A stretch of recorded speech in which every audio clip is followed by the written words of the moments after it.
Hi there, everybody. Welcome to another panel from Team 17. This time around, we're talking Survivalists, which is coming very soon to consoles, to PC, and to Apple Arcade. I'm here today with three of the key developers on the project. We've got Johan Ackerman, Emma Bates, and Gavin Hood. Hi, guys. How are you doing? Hi, doing well. Thanks, and yourself? Good. So first things first, why don't we go around the virtual table and introduce yourselves and the roles that you play and have played on the Survivalist development so far. So I'm Emma Bates. I've been the producer on the Survivalists. Hi, I'm Gavin Hood. I was the lead designer on Survivalists. Hi, I'm Johan Ackerman. I'm the assistant producer on the Survivalists and taking lead on Apple Arcade. Fantastic. Well, I guess first of all we can start at the start. Really, it's a good place to start as any. How did the Survivalists come about? It's a part of the broader Escapists universe. So, what was the sort of origin story for the game? So during the Escapists 2, towards the end of the Escapists 2, the design team kind of thinking of other avenues to explore, and somebody on the design team came up with this idea that what happens once somebody escapes one of the prisons. Effectively, it's like in the end sequences to the Escapists, it always goes wrong in some way. And so this idea of like being trapped on sort of like a desert island was formed, and then I think it was kind of put on the back burner for a year or so, and then we kind of brought it forward again. And iterated on the idea a little bit and thought, like, how can we do something that hasn't really been done before? And so, we did a lot of prototypes of things, and we hit on this idea of like monkeys and having these cool helpers that can help you out, and and it kind of like grew from there. And then we kind of pitched it forwards to the rest of the company. Everyone seemed to like it, and then we made it. So. Oh, brilliant. And Emma, you said you're producer on the game now. How's development going at the moment? And talk about how from that initial sort of origin story, the game was developed from there. So we've been in development for about 18 months now, which is quite a long time. It has flown by though. So we're actually now ending. Getting close to the end of development. We've got the console versions ready to go. We've passed all of our submissions, release dates coming up. So we've gone through the entire development cycle. I think it's something that's been interesting to me is just how the game has kind of adapted, I guess, since we had these initial ideas. There were lots of discussions early on about, okay, so it's in the Escapist universe, but we want it to be its own thing. What does that actually mean? How do we make it different? And also, it's a desert island, right? That's completely different from a prison. How do we do something that's a little bit unique, something that makes it really, really different, and that has been quite a challenge, an interesting challenge throughout development is the procedural generation and that aspect of things. It's meant that a lot of the things that we learnt during the Escapists and the Escapists 2 in terms of how we build the world and how everything fits together, how we guide the player through the story, that's completely thrown out the window. We've had to learn everything from scratch because with procedural generation, it's all different. Okay, so you find yourself on a desert island. You said it's procedurally generated. Talk about the gameplay that people can expect in Survivalists. I mean, the gameplay, like the original concept was this idea that it's kind of like a survival-like game. So you've got things like hunger to worry about, and being attacked by the animals and things of the island. But very early on, we wanted to make sure that it did something a little bit different. So part of that is that you have these monkeys that you can find. These monkeys become your friends. These monkeys can then help you carry out tasks. So in a lot of other survival games, the core gameplay is always surviving. It's always, I'm going out, I'm getting food, I'm building my shelter, and that's what I do for the entirety of the game. In Survivalists, that's kind of like how the game begins. And then as you explore more of the world, you find these, you find these monkeys can help you do that, and so these monkeys can effectively replace the early aspects of the survival game, which kind of leaves you free to just go and explore.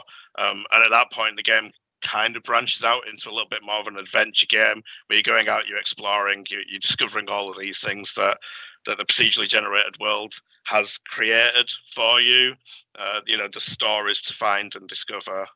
There's just a lot of different elements that you kind of go off and do. So it's not just crafting and cooking. There's all sorts of other things in there for players. I think that monkey mimic system, which is a bit of a tongue twister, the system is a great way to automate those systems, so you are free to explore. How does that work? What sort of things can you get the monkeys doing? How many monkeys can you train to mimic, that sort of thing? The monkey mimic system, that took quite a while to finally nail down. So the idea is that the monkeys effectively work by mimicking whatever the player tells them to do. So you can basically access a way of putting them into effectively like a record state, and they will look at the actions that you're doing for a set amount of time, and then they will recreate one of those actions. So you could have one monkey who is gathering a lot of coconuts from the ground, and he's taking them to somewhere, storing them in a chest or something. And then you could then teach a second monkey to be taking coconuts from the chest and cooking them on the fire. And you can kind of daisy chain these monkeys together, so anything that you can do as a player, the monkeys can do for you. And the idea is that you can have up to 20 monkeys, so you can make quite large monkey machines, as we've been calling them, where you can have a lot of interlocking pieces where monkeys are, the crafting buildings for you, the building weapons, the cooking food, they're out hunting, all those kind of things. So brilliant. And I think you both mentioned about how the game branches out beyond that initial first experience of manually doing those systems, and then the adventure sort of unlocks and stories come around and things. How do you discover these stories? How do they come about? Well, which process?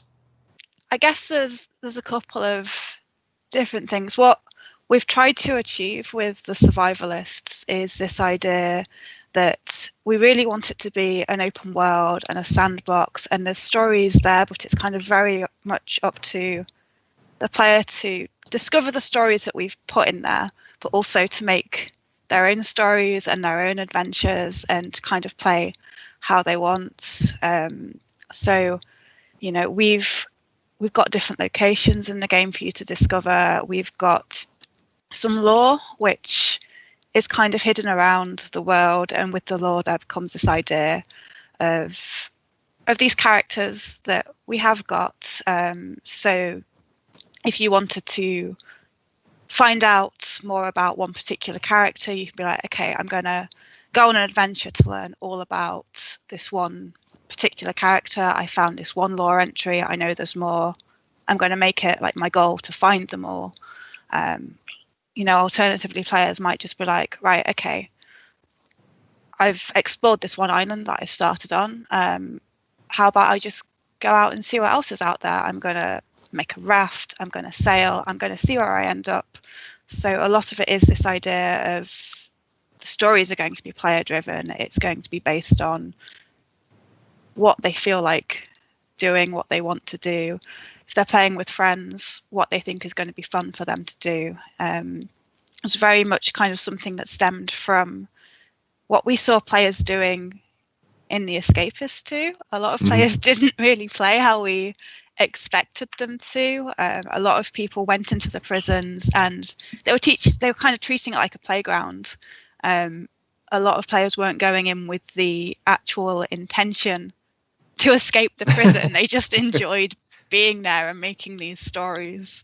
So we really wanted to make a world that kind of facilitated that. I think it's really important to sort of underline exactly how much of that sort of open framework there is in the Survivalists. You know, it is an adventure that you uncover and create as you go along. Johan, talk me through about bringing the game Grim to Apple Arcade. Obviously, it's been recently announced it's coming not just to home consoles and PC, but also to Apple Arcade as well. What sort of unique challenges does that bring, and talk us through about the mobile experience? Sure. So quite a lot of unique challenges, actually. As when we initially developed the game, we didn't expect to be putting it, at least immediately, onto mobile. But from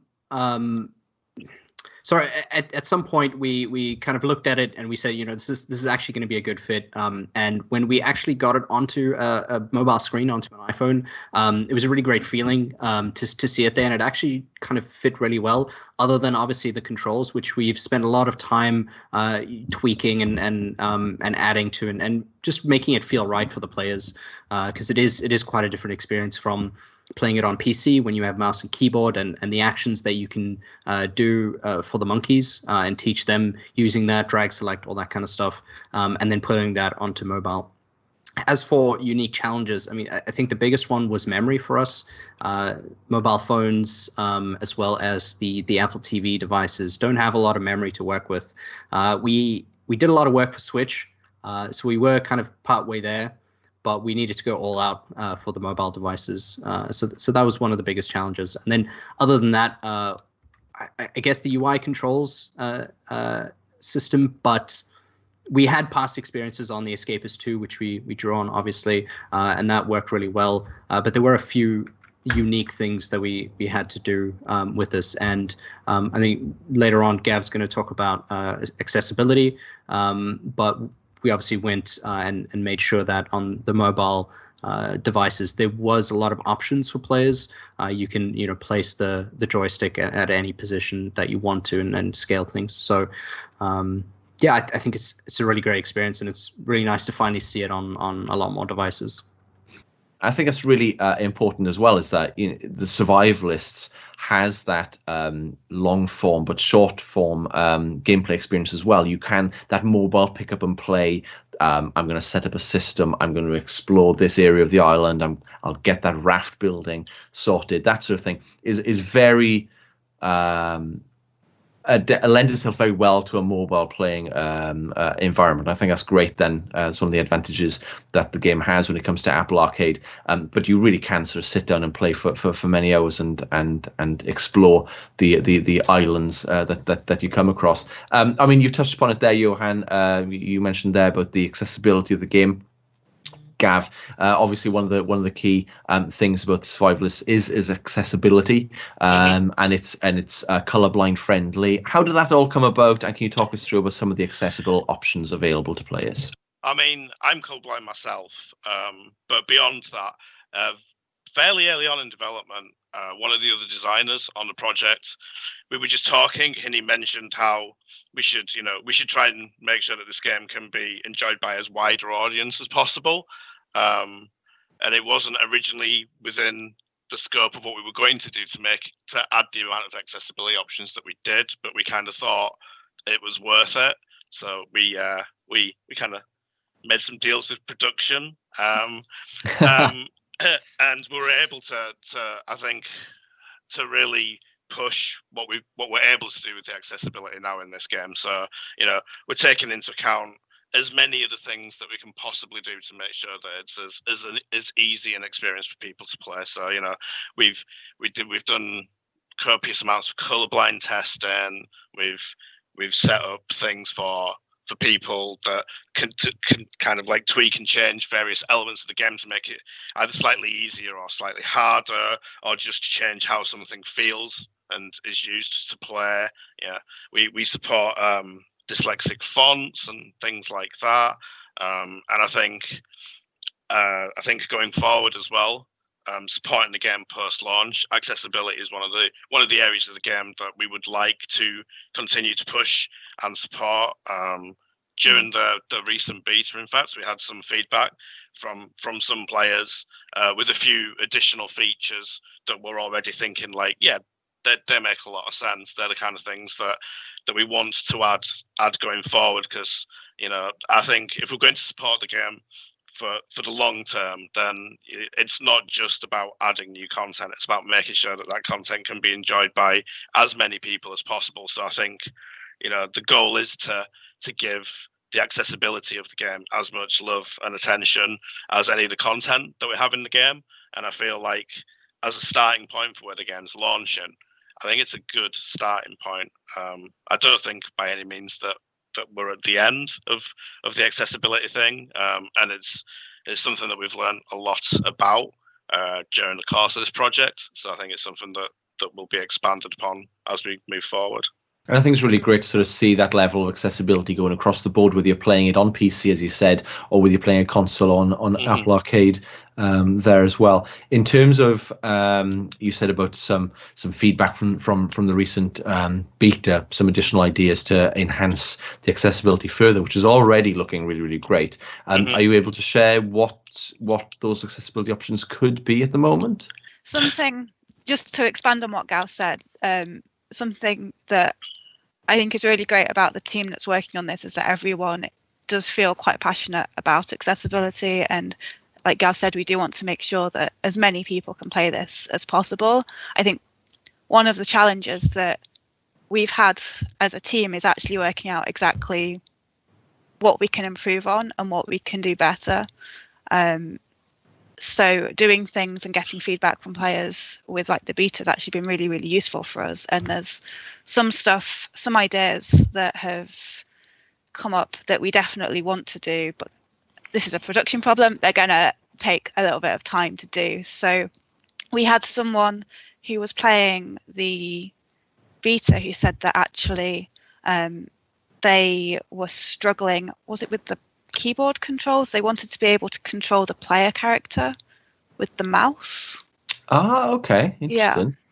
So at the moment, you moved using just like keyboard keys, WSD. They're like, I'd really, really, really like to be able to click somewhere on the screen and have my player move to that area because it's easier for me. I've got like something that kind of makes it difficult for me to just keep pressing loads of keys. And that for us isn't something that we'd previously considered. And the game hasn't been designed with that in mind at all. And it's very much kind of the challenge that we'd like to solve. Yeah. When we can do it for and how we do it, that's still to be determined. But anything like that we'd like to do. I don't know if there's anything else, Gav, that stuck out to you. I think one of the things that came up as well, which in hindsight is something that I think we probably could have accounted for, but we just didn't. I mean, we tried our best, but I guess sometimes you just miss something, and that is that some of the ways that some of the menus and things are accessed in the game, it's by pressing and holding a button down on the pad. And I know that we had some feedback from at least one person anyway, saying like pressing and holding the button down and then having to press other buttons and move the stick as well at the same time was quite difficult for them. And it would be good if we would think about doing things like adding toggle options and, so anywhere where we're expecting the player to press and hold a button or to tap a button rapidly or to do anything like that we offer an alternative option there. So there's like a toggle or a press and hold or something like that to accommodate those changes. I think what's really important is that we're seeing more and more accessibility options in games come through, so that as many people can play the titles as possible. And I think it's also really important that it is an ongoing process. Things will be improved. And, I think the ability to have color blindness, the ability to even post-launch introduce further accessibility, it's all a learning curve. And I think ultimately it all comes down to the fact that we should all want to make sure that games are as accessible as possible to as many people, because they're really fun. Spoiler alert, video games are fun. And it's great to see that we've already got comprehensive accessibility options coming into the Survivalists. It's already fantastic that, with the feedback that we've had, the positive feedback that we've had for Survivalists, that we can then continue to iterate post-launch and the like as well. I guess my next point is something that we've touched upon a little bit when it comes to the game previously in previous announcements and things, and that is the inclusion of labyrinths in the game. I'm not sure which of you wants to sort of take that on board, but can you talk about the labyrinths in the game and how they affect gameplay as well? Yeah, sure. So I kind of mentioned earlier that the game is like a survival-like game, and it starts very much as like a survival game, and then it kind of branches out and becomes more of an adventure game. There's a lot of exploration, and we kind of wanted like to give the players a reason to go out and explore, because you can find all of these cool like stories to do, and these kind of locations to discover and stuff. But we kind of wanted to add even more meat to it than that. So we had this idea that we would have these procedurally generated labyrinths that players can explore, and these are like very large, sprawling, like underground layers. Filled with traps and puzzles and enemies, and there are these things to do. And as the player plays through the game and discovers these, they kind of feed into the like larger story of the game, I guess is the best way to describe it.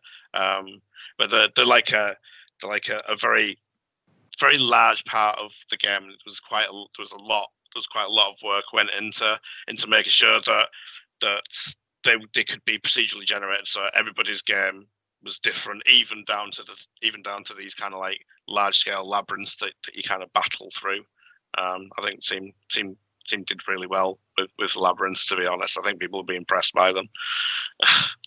Yeah, that's really great. I mean, the fact that it's more than just the island shape, these individual labyrinths, which sound like really remarkable dungeons filled with no doubt the best loot that you can get as well, and sort of traps and experiences you have in that. Absolutely phenomenal.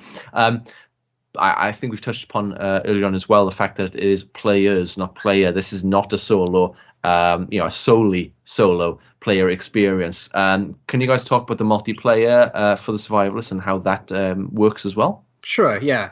So obviously you can enjoy the game, quite to some extent by yourself, and that's great. But we really tailored this game towards playing with your friends and even other players with matchmaking.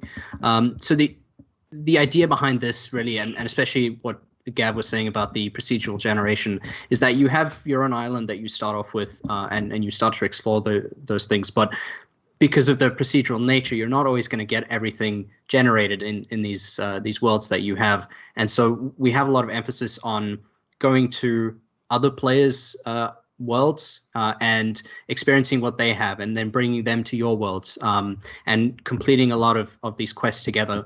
And the most interesting thing that we've found in our user testing so far is that when we brought a group of players together, they didn't all just do the same thing.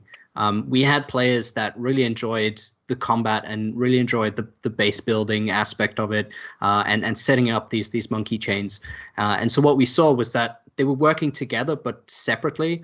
And it was really interesting to see that one player would go out and he'd deal with all the food, gathering everything that the players needed, harvesting resources. And then at the same time, someone else was busy setting up their base and improving their crafting, while another player was out exploring and finding new places for the team to go to. So it's a really interesting experience that we've created for players, and we're excited to see what everyone can do. Absolutely. Teamwork makes the dream work. It makes you survive in the Survivalists. I'm going to probably wrap up with one final question, and that is to each of you. If you were stuck on a procedurally generated desert island, what one item would you have to have with you? A plan to leave. Does that count? That sounds like cheating. It sounds like cheating, yes. Yeah. I would have to say the multi-tool. I mean, it can do everything, right? Yeah. That's a good answer, actually. I don't really care about kind of what I have, as long as I can actually have a monkey friend with me on this desert island and they can help me out. I think, As long as I've got a agree monkey, with I'm that. going to be actually totally fine. Yeah. I agree with that, because the monkeys are like the star of the game. So I would definitely want a monkey with me as well, actually. Brilliant, excellent. And who knows, perhaps they'd be able to help you build some shelter and all that sort of stuff as well. Yeah, I mean, they know the island, right? Yeah, exactly. You'd hope, right? You'd hope. That's absolutely brilliant. Thank you very much to the three of you, Emma Bates, Johan Ackerman, and Gavin Hood. Thanks very much to you all for watching the Survivalist panel as well. And Survivalist is out on PC, consoles, and Apple Arcade very soon. Thank you very much.